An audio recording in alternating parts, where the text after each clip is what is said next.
Ang recipe natin ngayon mga kajuit ay gagawa tayo ng macaroni salad dahil talaga namang namimiss ko na ang kumain ng macaroni salad. Kaya ayan nga, binoil ko na tong macaroni na to, tong pasta. So lalagyan na lang natin ng mga sangkap. Siyempre itong cocktail. Hindi ko na pinakita yung brand at ano na naman. Ma-watermark na naman tayo. Napakahigpit kasi ni Lolo. So, yan. Ihalo lang natin lahat ng sangkap dito. Maglalagay rin ako ng all-purpose Nestle cream. All-purpose Nestle cream. Ano ba yan? All-purpose cream. Ayan, condensed milk.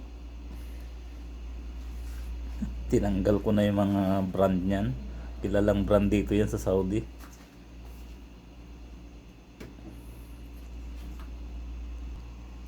Simutin lang yung laman para hindi sayang. So, ang macaroni salad ay talaga naman nakakataka mga kajuit dahil ito ay paborito ng lahat. Hindi lamang sa kapag may okasyon.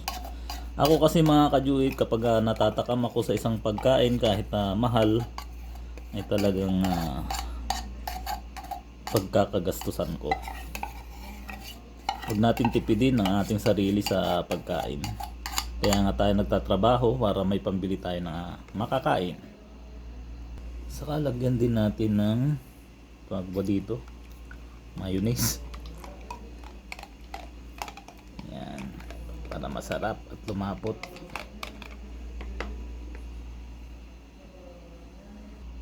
Lagay rin ako ng pasas.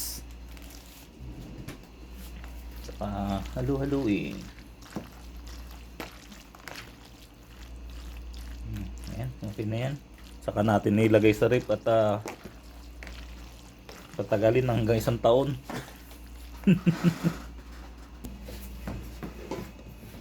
Ayan, saka lang natin nilagay sa rip ng 1 taon para masarap na masarap. Dahil September pa lang ngayon, kailangan umabot ng Christmas yan. Ayan.